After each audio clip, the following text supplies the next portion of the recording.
Hello and welcome to Talk from Superheroes. Hey everybody, I'm Andrew Ivemy. And I am Diana McCullum. And you're listening to Talk from Superheroes, where every week we discuss a piece of heroic television or film. And this week on the podcast, we are talking about 2010's Robin Hood. Because what is Robin Hood if not the OG vigilante? You know?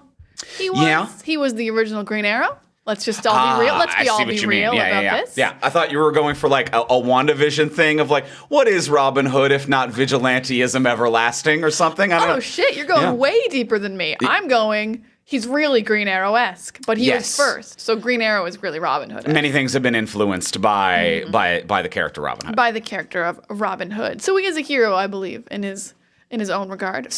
I don't know about super, but also he was directed by Ridley Scott. Directed by Ridley Scott. So this is a Ridley Scott joint with Russell Crowe in it. So this is kind of the perfect bridge for what we have been doing this month, which has kind of unintentionally been Russell Crowe period piece month. But last week on the podcast, we did Gladiator, obviously a Russell Crowe and Ridley Scott film.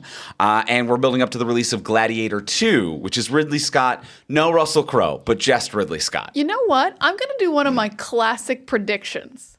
I think we're going to go to heaven and Russell Crowe is going to be there. There's no chance we're seeing Russell Crowe. You don't think there's no chance? I think Russell Crowe... The lead is like the kid from the first one. Russell Crowe has been very open in interviews that he's like, I don't want to fucking do it. I won't be there. You're never going to see me in that piece of shit.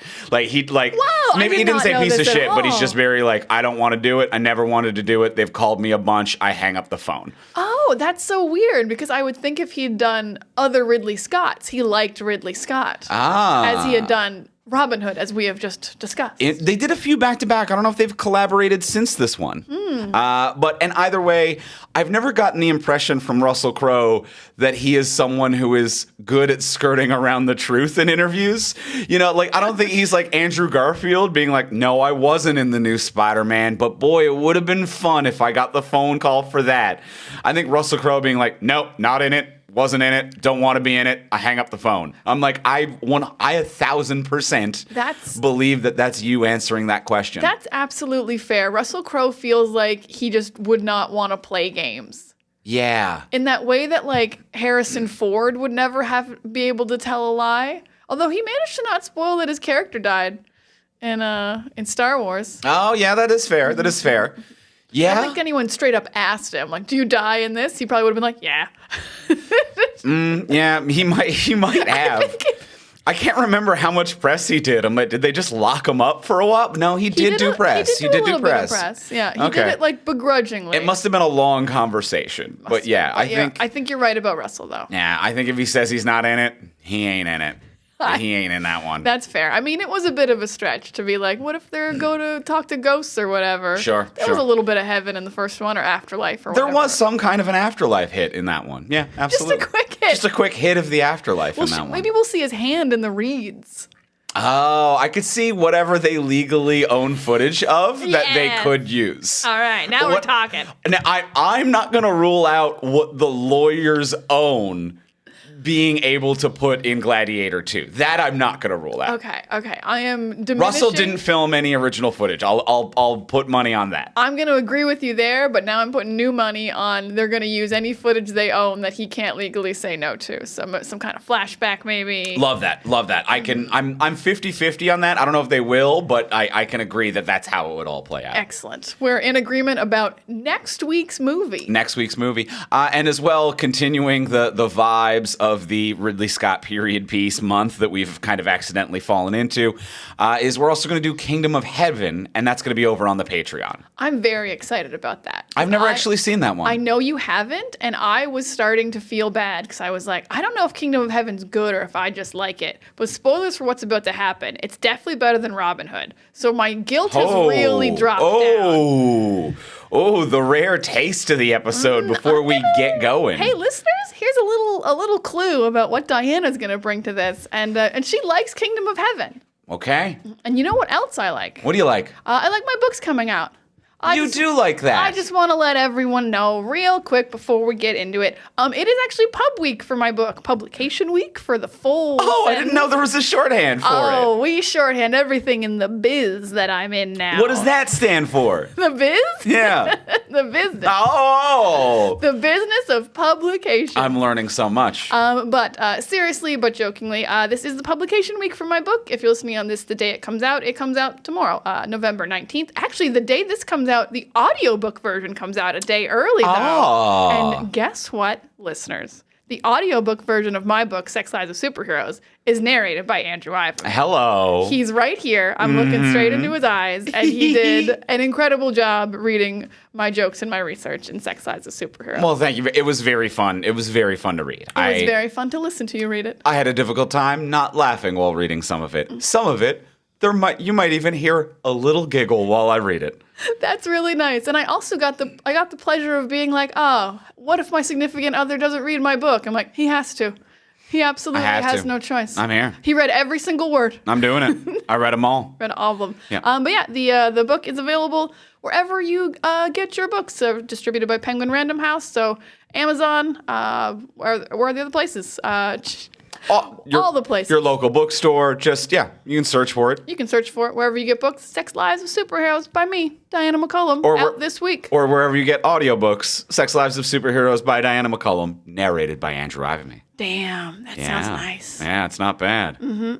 So if you check it out, I would really appreciate it. I put a lot of work into it. If you like my jokes here, you'll like my jokes there.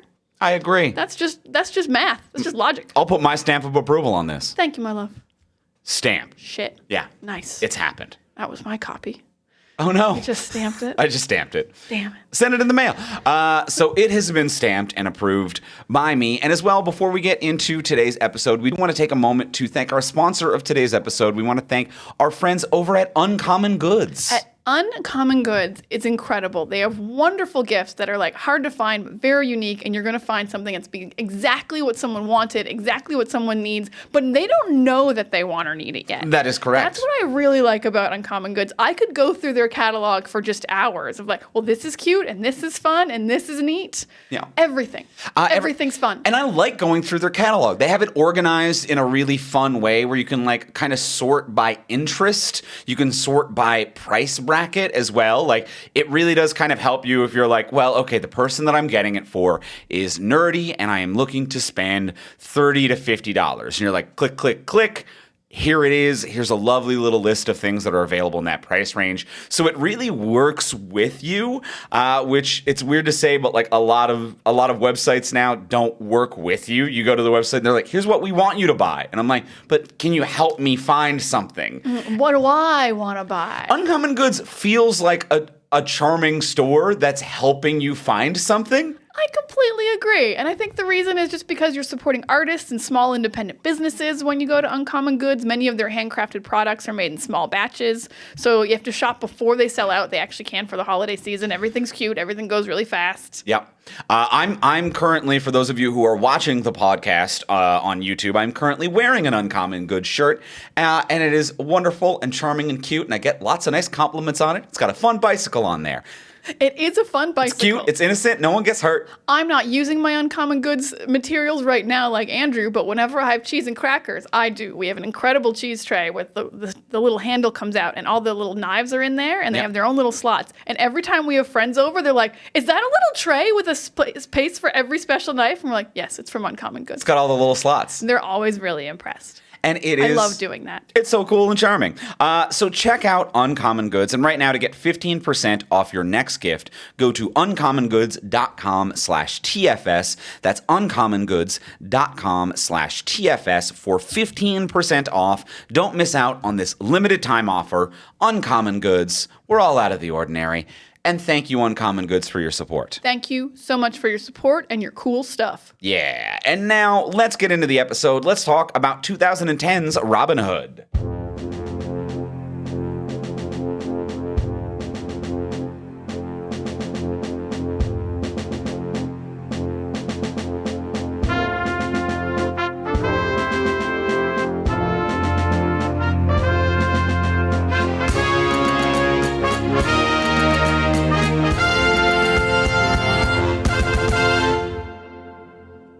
All right, we have seen 2010's Robin Hood. Me for the first time. I had never seen this one before. Oh, also me for the first time. Well, Diana, we got a little taste of the answer to this. Did you like it? No. Ooh, spit this it right out when you get a little taste of this one. No, this movie's shockingly bad for a Ridley Scott joint. I really did not like it. It's really boring. It's not even too long, but it feels really long. It's poorly paced. The movie never seems to start. It's got too many characters. It goes to too many locations that I just don't care about. There's too many double crosses. There's too many politics. When I think of Robin Hood, I'm like, ooh, he's going to be a scamp. And there's no scamping in this. There's maybe 3 scenes of whimsy among the merry men. And they feel really out of place with the rest of the movie, even though I like those particular scenes. The action scenes are boring. I'm not rooting for anyone. I don't like anyone. There's too much going on. And also, a lot of times nothing's going on. Really, there's very little redeeming qualities of this movie other than, they sure did make a period piece again. And I feel like I'm watching Gladiator for 25% of the time, but not in a good way, just in a you made this already, Ridley, kind of way. No, I didn't like Robin Hood.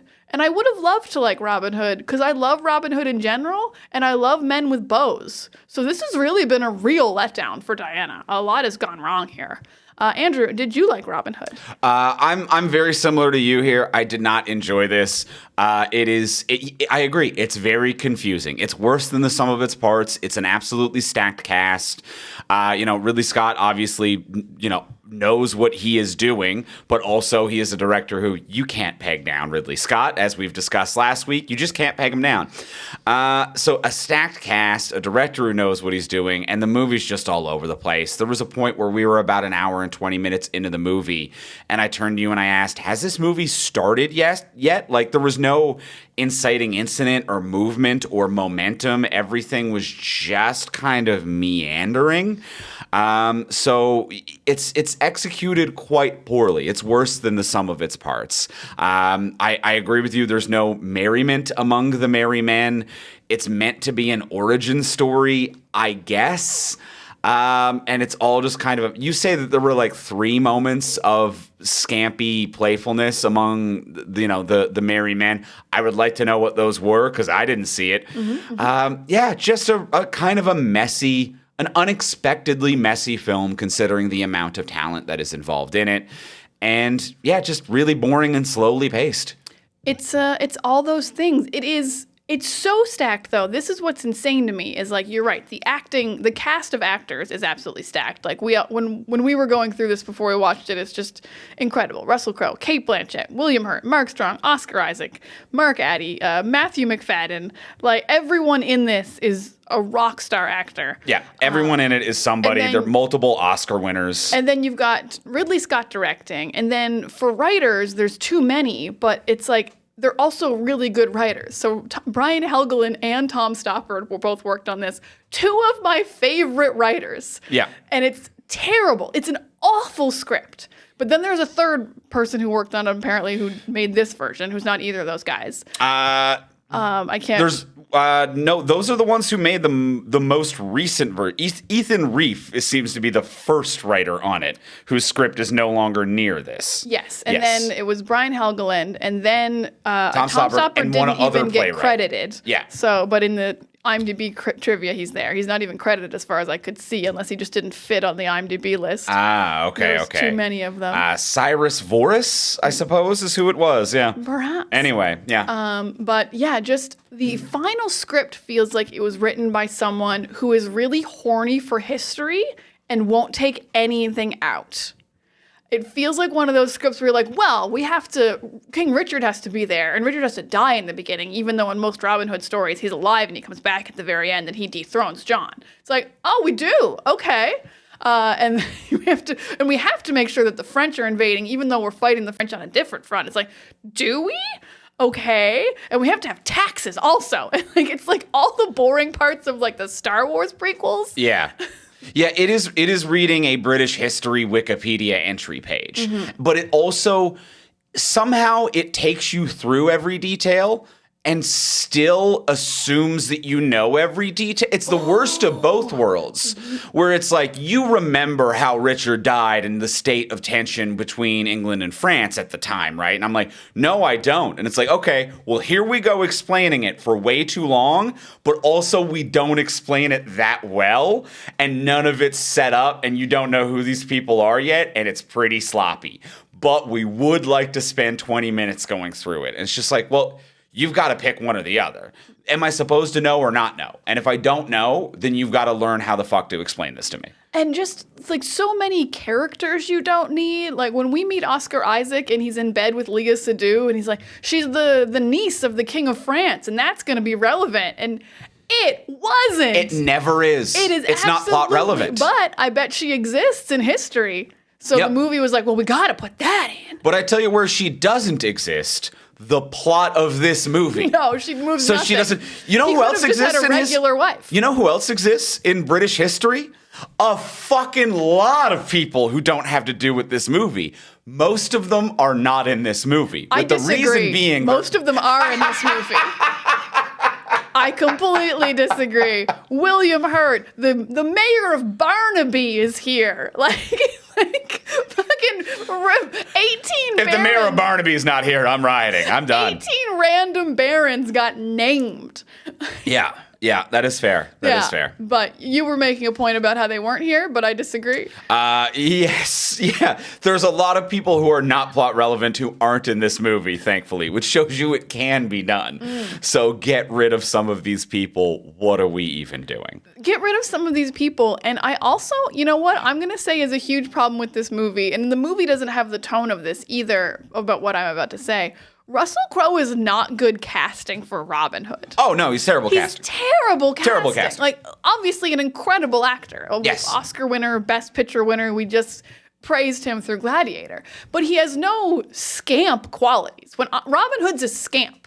Yes. He has to be like doing fun little bits at all times, but like just barely getting away and winking. And Russell Crowe is a straight shooter who tells you what's happening. Kind of going back to the opening, I'm like, he can't lie in a press junket. He's telling you what he feels, how he feels it all of the time. He's not hiding anything and scamping in the shadows. No, this is too early to bring this up. I'll bring it up. The only scampness in his heart is his love of Alan Doyle. There is scamp energy there. And I don't know if he just siphons it into Alan Doyle and doesn't have to express any of it himself in that way. He keeps Alan Doyle around as like his a whimsy, familiar or avatar. A sponge of whimsy in some way. Sure. Kind of like the anger translator for Obama. Yeah, he's the whimsy translator. Yes. So I think we have to explain who Alan Doyle is to listeners. For any listeners Anyone not from the us. East Coast of Canada or very familiar with the music of the East Coast of Canada, Alan Doyle plays Alan O'Dale, and he is the lead singer and the face man behind the band Great Big Sea from my home province of Newfoundland. Shout out Newfoundland. Shout out Newfoundland. And I do like Alan Doyle, and I kind of like the music of Great Big Sea. Like it's not even the type of music I'm super into, but I grew up around it. It's fun. It works. I think is a good musician and seems like a nice guy and seems pretty fun. And I like that he's friends with Russell Crowe. And Russell Crowe's like, he's in the movie. I kind of like all of that. Russell Crowe has put him in the movie, but I don't feel like we've extended enough about how much Russell Crowe likes Alan Doyle and Newfoundland. Russell Crowe was in Republic of Doyle. He did an episode of the Republic of Doyle. A show that wasn't about Alan Doyle, about a different man named Doyle. Yes. This is a different Doyle. Yeah. This is not the lead singer of Great Big Sea. The lead actor and creator was also named Alan, but it's not Alan Doyle. It's a different Alan starring in a show, Republic of Doyle, which is a CBC television show that was set in Newfoundland. And Alan Doyle did an episode, and then because they're friends, Russell Crowe came out and did the episode as well. So Russell Crowe's love of small town Newfoundland is along with wonderful. Kevin Durand. Oh, Kevin Durand was also in that there. episode. Kevin Durand fits. Yeah. Kevin Durand, I can see. And he's from Montreal, I believe. He's another Canadian actor I didn't as well. know that. So he's he hasn't won an Oscar. Yes, that's true. But he is always fucking working. Oh, we always love him. I think he was in the new Planet of the Apes. I was just about to say we recently loved him in the most recent Planet of the Apes. Yeah. But yeah, so Russell Crowe loves Alan Doyle, and he loves Newfoundland whimsy, and like Great Big Sea is a very like upbeat, jaunty band, for those who don't know. It's a very popular Canadian band. But so when I look at this IMDb and I'm like, oh, Alan Doyle's in this. That's cute. I bet he like sings a song in a pub in passing. I'm going to say he's like the fourth lead of this movie. He has more scenes than the Sheriff of Nottingham. He has more scenes than Matthew McFadden of Succession playing the Sheriff of Nottingham. Yeah. It's wild. Alan Doyle wasn't just brought on to sing a song. Like, you're one of the Merry Men. You're in every scene with the Merry Men. You have multiple songs. You have multiple lines. Maybe more character development than Maid Marian. Who knows? Yep. Wild stuff. It feels like... Okay, I'm going to take a slight detour, and then I'm going to circle back to Alan Doyle, Alan Adale, played by Alan Doyle of Great Big Sea. Alan of Doyle would be the biggest Newfoundland hit. If you want to pitch Alan of Doyle. I've got to write Alan of Doyle. And this movie feels like it was filmed live, and they weren't allowed to edit it. Like... is what this movie feels like, because it feels like it is like an improvised play in many ways, and like looking up some of the information on this movie and the cycles of writing it went through. Its original script was one of these like Hollywood hot list, every studio was trying to buy it. It was the hottest script on the block, and it was called like CSI Nottingham or like CSI Sherwood. I think that's how people described it. It wasn't called that, but that was how people described it. And it was from the Sheriff of Nottingham's perspective, trying to solve these crimes as like a detective story. And that was the script that was sold. Then it turned into one where Russell Crowe, like an Eddie Murphy, Norbit Klump scenario, was going to play Robin Hood and the Sheriff of Nottingham. And then they were rewriting it while filming into this movie that's currently happening. So it feels like, and this is how it circles back to Alan Doyle of Great Big Sea, because they were rewriting it on set day to day as they were filming it, it feels like there is a writer in the corner of the room panically writing a scene, and they're filming and they can't edit it. The cameras are broken. And Ridley Scott is like, Alan Doyle, play a song. Vamp. We're still writing it. Vamp. And Alan Doyle's like, hey, it's just an ordinary day and it's all a state of mind. And furious typing behind him as they're typing out the sides for that scene. That feels like what is happening every time I see Alan Doyle do a song in this movie, which is fun and charming, and he's one of the few people who are successfully scamping. Oh, he is scamping. He was brought in for the scamp energy, and he is nailing it. He might be the only one making him, and maybe Kevin Durant making this the movie that I want it to be. I completely agree, because I will say the scenes I think that are scamping, maybe there is only just one scene of real scamping, which is when they're like trying to pick up women when they're having the big party. Yes, and that's like that's scamping to me. They're being fun and they're being playful. Oh, if you remove Robin Hood, yeah, it's fun scamping. The second they get rid of the dead weight character that is poorly cast and just isn't it, then yes, it's scampy. Now, may I also say, this is just my interpretation of what the second version of the script was. I don't think Russell Crowe was going to be Norbiting and playing two characters. I think it was going to be like an identity thing like what ended up in here, where I'm Robert and I'm Robin. Oh, okay. I think it was going to just be like, no one knows your face in this world because we don't have TVs and stuff. I think he was just going to lie about who he was. I didn't sincerely think he was going to be clumping. And I put on a beard and I'm suddenly the sheriff. I knew it wasn't farcical, but it's funnier to describe it as that, you know. He's not clumping. Well, okay. And I never expected him to be clumping. I just needed to know for sure if you thought he was going to be clumping. That was not a sincere belief on my part that he was going to be clumping at any point in this movie. Now, since we're on Russell Crowe, I do have to say again, he's an incredible actor. Miscast. Yes. And some accent stuff is happening here, or not happening here. It's coming and going. It is coming and going. Yes. It is coming and going. It's like real thick at times, and then it's real gladiator at times, and then it's like way more British than usual, maybe Irish sometimes. There's a couple Irish and Scottish moments, yeah. Yeah, it's really all over the place, which maybe like for every iteration of the script, he chose a different accent, and you can see what part of filming they're at by which accent he's using or not using. Yeah. I don't know. This was jarring to me. I'm like, Russell Crowe, you're so much better than this. What's happening? I'm going to be the voice of dissent here. Okay. And say I'm not saying it's a good British accent. In no way am I going to defend it as a good British accent. I'm going to defend it as acceptable for whatever the hell this is. Much in the sense that it's like in Gladiator, he's playing a Spanish person in Germany. And he's just like, hello, I'm here, I'm Russell Crowe. He was supposed to be playing and the no Spanish one person. complained. And I blame us, the audiences. And frankly, I blame British people a little bit. Calm the fuck down. If a minute ago he was playing a Spanish person in Germany and he just sounded like Russell Crowe, when I watched this movie, I wasn't like, oh, Russell Crowe doing a good or bad British accent. I was like, Russell Crowe's here. Look at him. He is Russell Crowe. And I have no value judgment of that because it is as acceptable as every other character Russell Crowe has played because that is his voice and fine. I like this, but I'm still going to disagree because I would say the reason Gladiator's fine is because his voice sounds the same the whole movie. I think in different scenes, he's doing entirely different accents in this movie. And if he had just done one and stuck to it, or just his own regular voice and stuck to it, I wouldn't be complaining. I would have just been like, whatever, he wanted to do that. It's the fact that he's like trying things or not trying things certain days. Yeah. So I will disagree, but I like that view though. I do. He definitely wasn't Spanish. Yeah, he definitely wasn't Spanish in Gladiator. Called the Spaniard. Yeah, he was not Spanish. You know, the first scenes in Germany, he's not Spanish, he's not German, he's not Italian.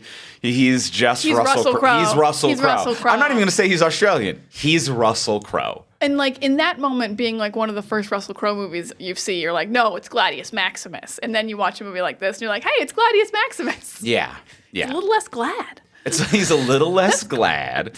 Yeah. Still but yeah, mad. I think I think with the accent thing for It Comes and Goes, I think one thing that is working against him in this, and it's dumb that like it's an organic thing we all do, is that he is mimicking who he has a scene with.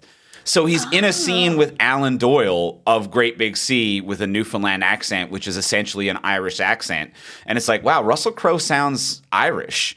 And then he's in a scene with Mark Strong, who is doing a very, like I am talking a like 1% kiss of a British accent.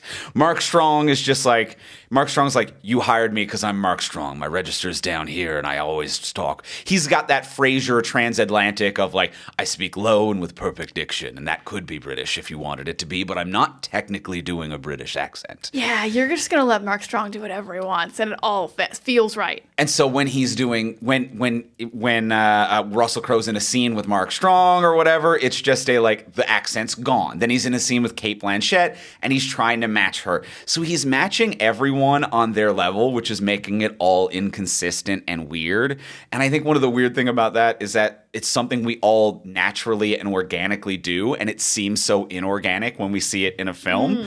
But yeah, it's very strange. It's very strange. It is very strange. I almost want to give it credit now that I'm thinking about the plot of this movie as it is, because he is a man who keeps changing his identity throughout the film. Because he's just a regular soldier, then he's then he's pretending to be a knight, then he goes back to regular soldier, then he's pretending to be the Sir Robert.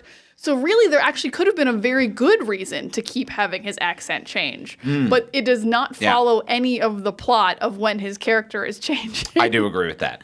So there almost is a good explanation for what's happening here. For why it would fade in and out. Yeah. But it doesn't exist. No, it doesn't exist. It just isn't quite there, accent-wise. But yeah, I don't know. Well, there's so much plot going on that I almost don't want to like complain about little plot things, but this is a pretty big plot thing.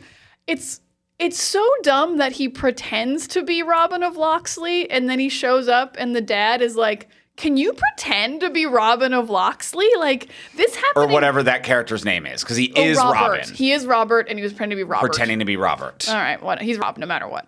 Yes. You can call me Rob. Yep.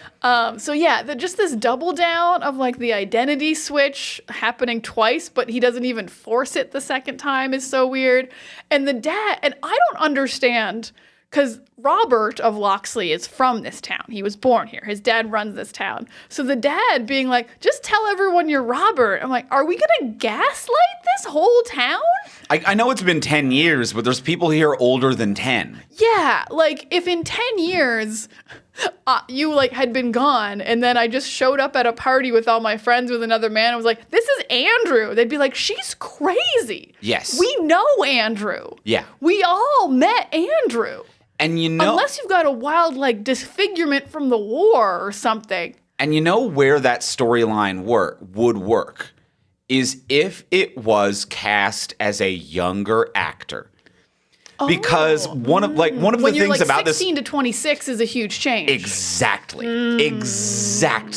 So it's like if Robin Hood was frankly played by Oscar Isaac, who is in this film. Yeah. And then it would be, I don't know how old Oscar Isaac was at the time of this movie, but younger than Russell you could Crowe. portray him as a 22-year-old or whatever. And it was like, well, when he was 12, he went off to sire for someone and then eventually ended up being knighted and is now out there fighting on the front line, or or he was 16 or whatever age gap you want to do, formative years that change how you look.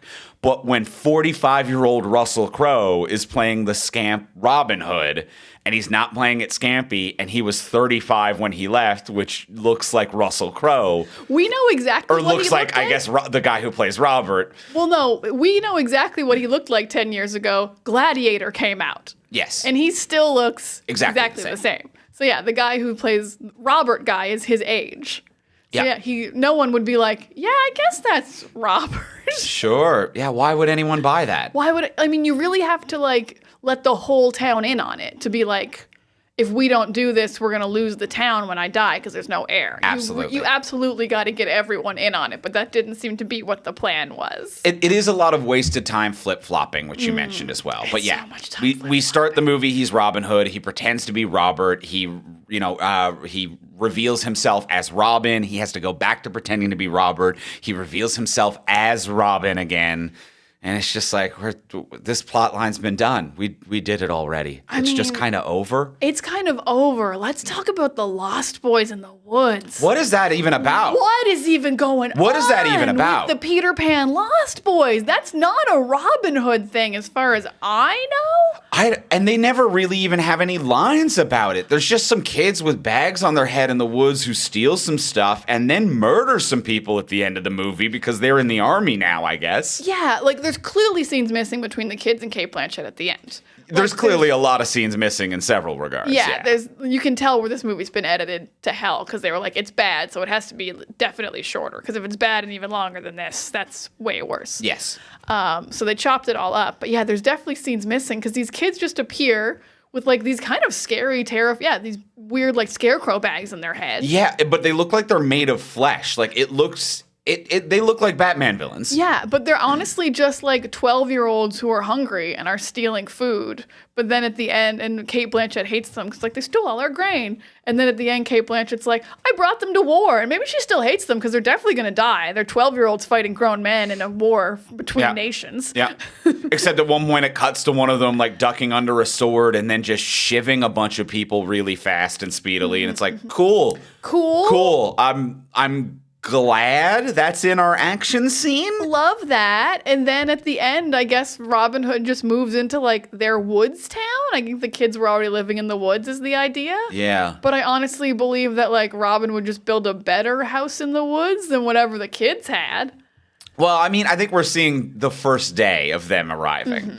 So he will eventually build something. He will better. eventually build something. Oh man, I can't. I'm just thinking back to how you're like he was like 45, and I remember this is an origin story.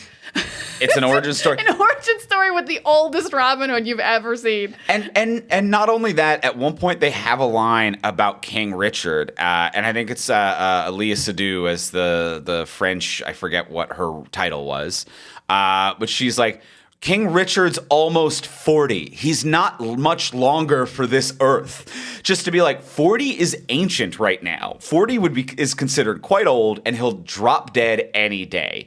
Anyway, here's the story about this 45-year-old upstart. And like he's starting to mix things up a little. Google in my garage. He's a disruptor. He's the first disruptor. And like I'm not even mad at the idea of because I like the idea of older heroes.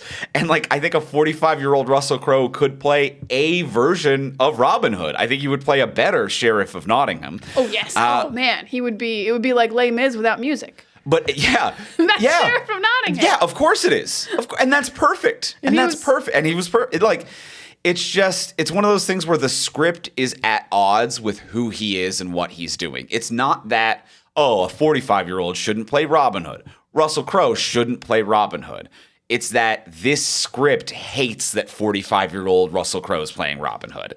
It is about an unrecognizable man coming back after 10 years away, which isn't him. It is about like waiting for the death of an almost 40-year-old king because he's too old and who gives a shit.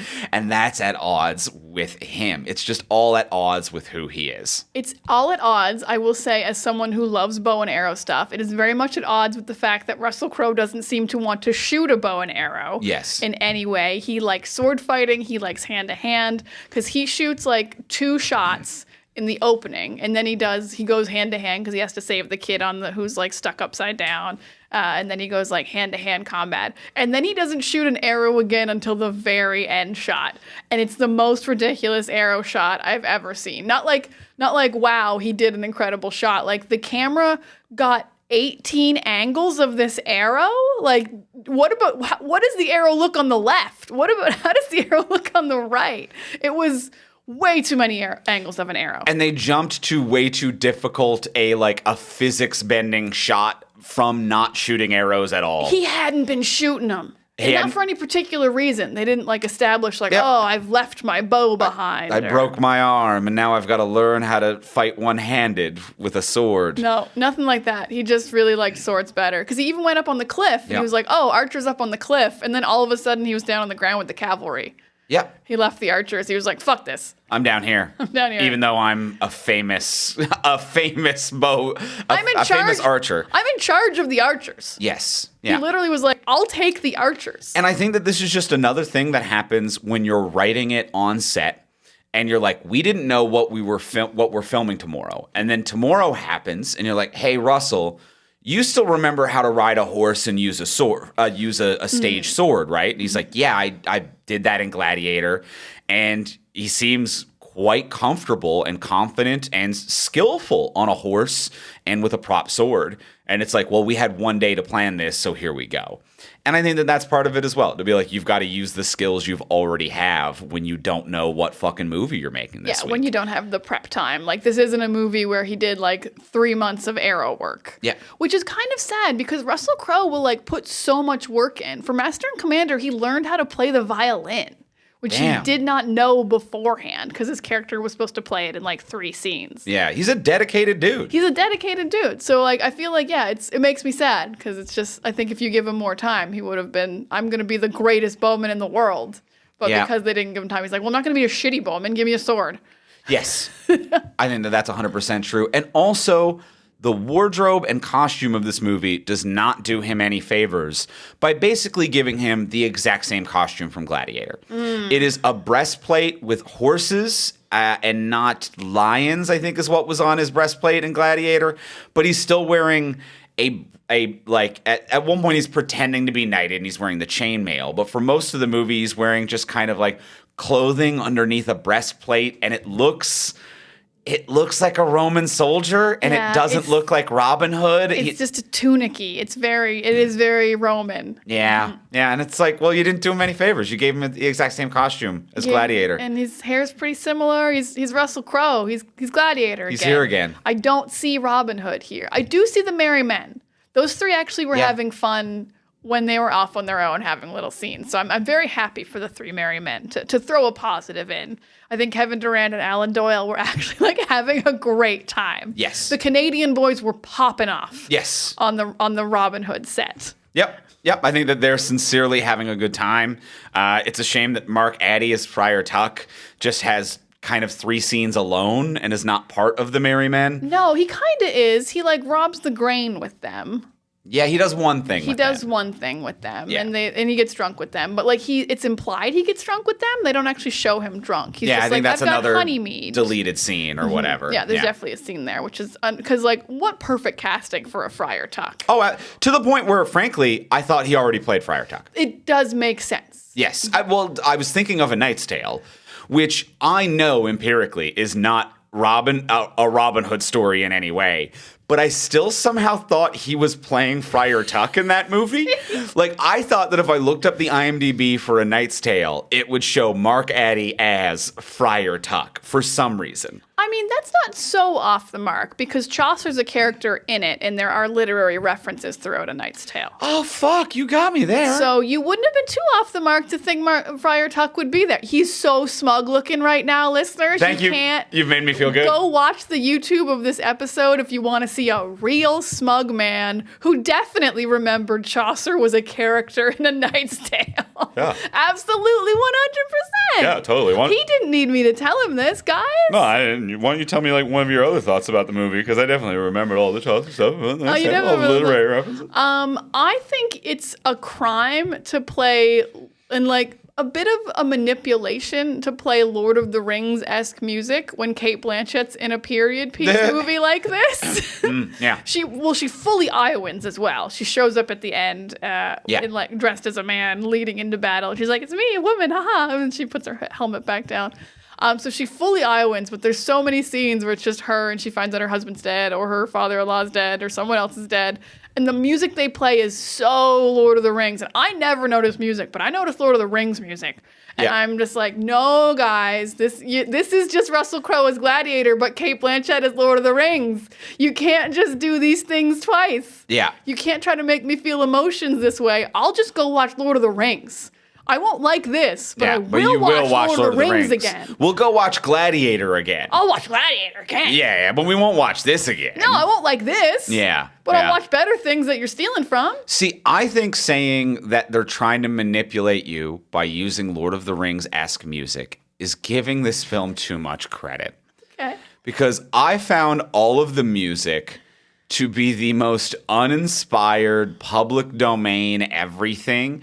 Like, I'm not going to say it wasn't Lord of the Rings, but I was saying it's like the way I felt watching it. It is a moment where she shows up and she's like, "I'm riding into battle, but I'm disguised." And she's riding through the trees. And it's like the composer just typed the word forest into like a public domain music search engine and grabbed the first thing, when you're trying which to find... happened to be a little Lord of the Ringsy, but it's just everything is first thought, best thought with no care and no anything. It's just kind of bland and uninspired stuff. Yeah. I didn't think it was like inspired. Like, you know, it feels like when you're looking for music for a reel on Instagram and you're like, this one's fine.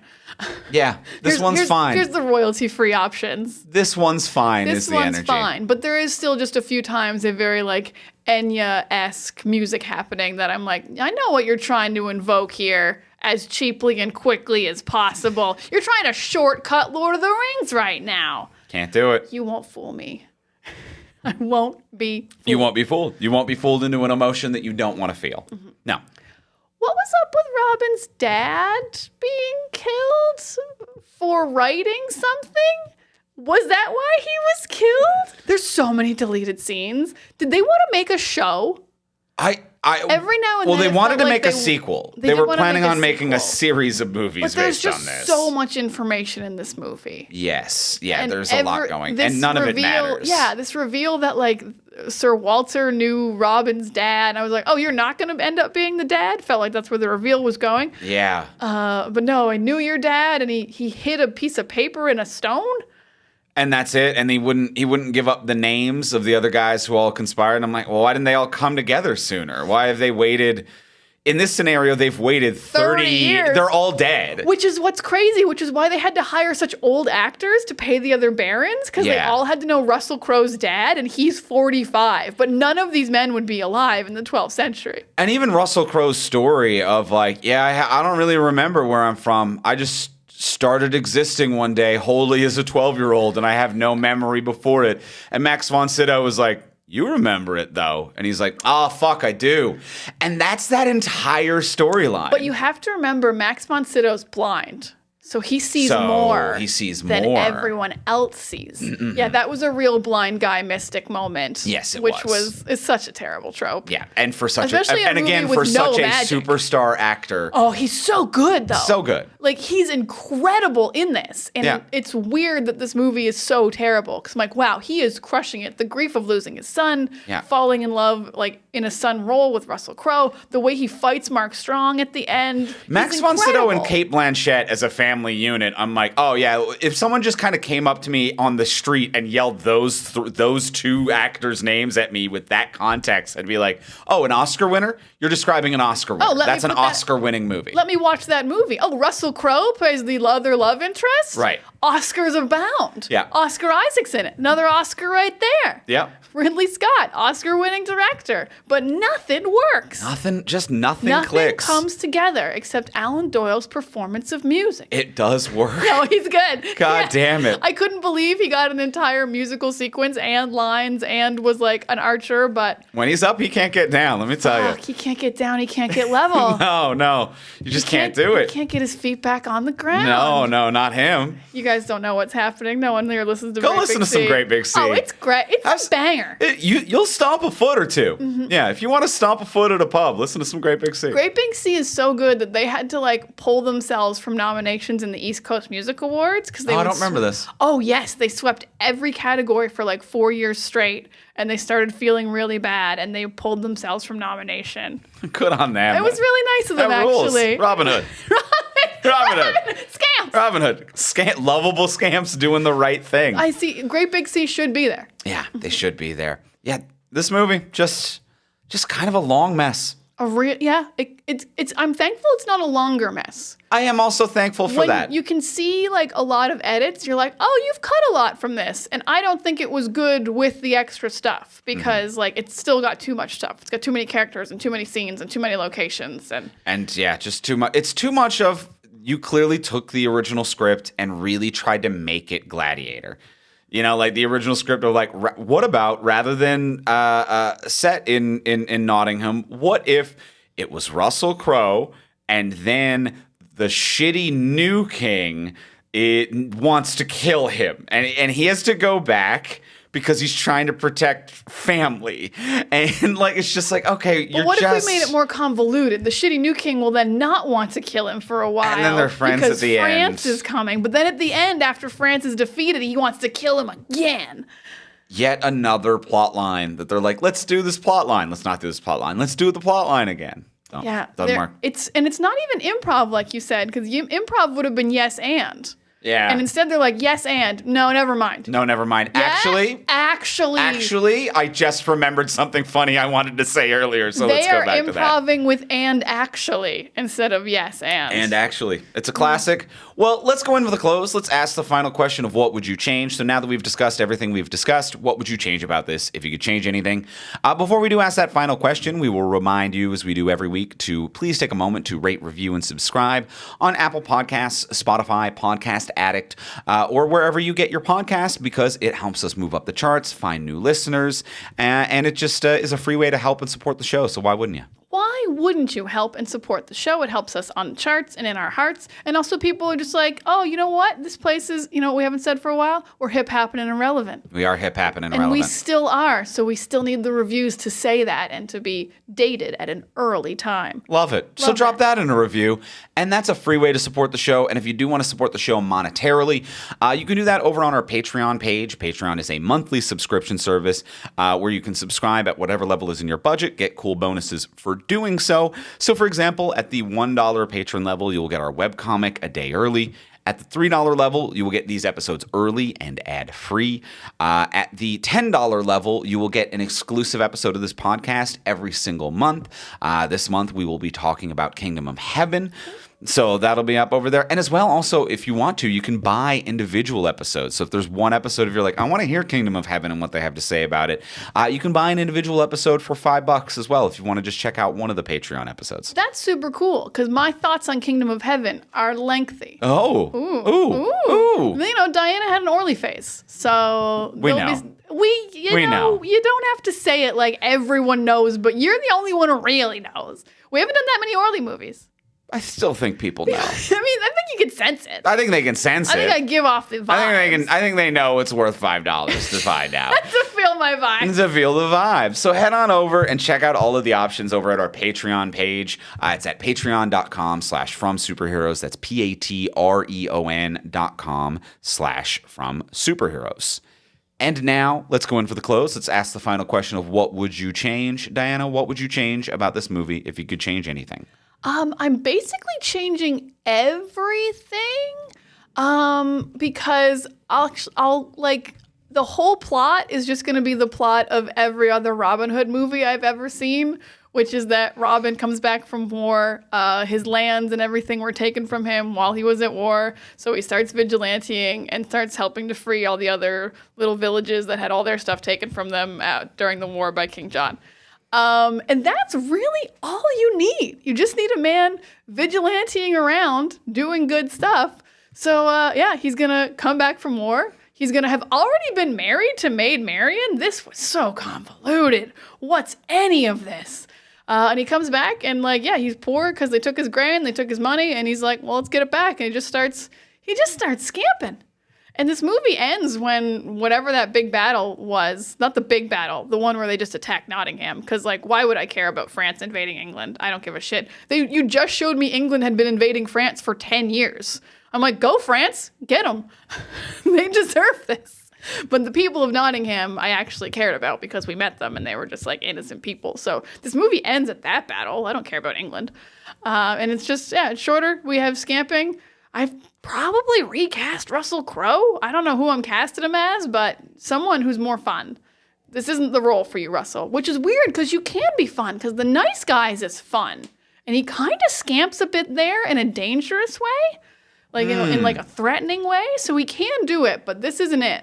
Yeah, I think the writing of that movie plays with him being straight and that, he's playing a straight man scamp, which is a rare thing, but that's also really sharp writing. It's really as well. The Nice Guys is really he is very good in it, writing. but it's also writing that plays with him. So, it's just the plot of every other Robin Hood movie, but it's more serious because I'm thinking of mostly Robin Hood Men in Tights. It's just my favorite Robin Hood movie. Andrew, what would you change? I think very similar to you, where I think it should be a more straightforward tale. I'm okay with opening on they're in war and he's mouthy to the king, and then That went nowhere. That went nowhere. It did work for they've been put in shackles. And I think it should end with them just sneaking off out of the shackles, don't murder the king and switch it to his brother. That, while more historically accurate, is still just it doesn't matter. Now we've killed a character we met and it doesn't help the plot. So we don't kill the king. He's just someone who kind of ran off after being mouthy to the king and doesn't like the direction that the kingdom is going in. And in order to escape, dresses up and pretends to be a person who died in battle and has to go back to Nottingham and continues to pretend to be that person for the whole thing, rather than showing up and be like, hi, it's me, I'm Robert. No, I was pretending, I'm sorry. Oh, you want me to pretend? Just have him pretend. And then the guilt of that, and it's that's how he becomes a good person. He is pretending.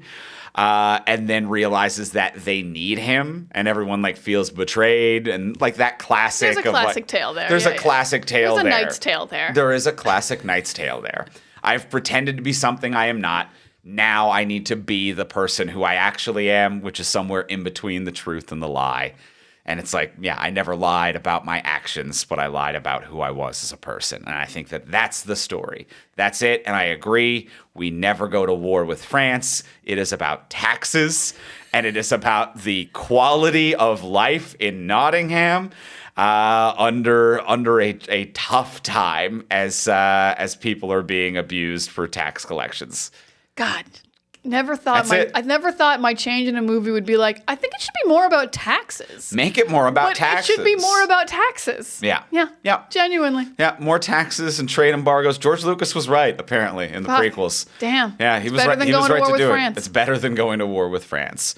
All right, so we're aligned on that one. I love it. We made this better. We made it better. We made couldn't it better. make it worse. Couldn't make it worse. Only if we removed Alan Doyle. That would make it worse. Make it worse.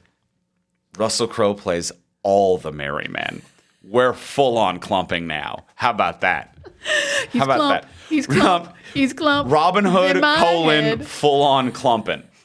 Ridley Scott definitely Ridley's would love still it. a Ridley you know Scott what? You joint. can't peg down Ridley You Scott. can't. Ridley Scott would do it, and it would succeed, and we'd all be like, "What is Ridley Scott? Who is this He's guy? a fucking mystery."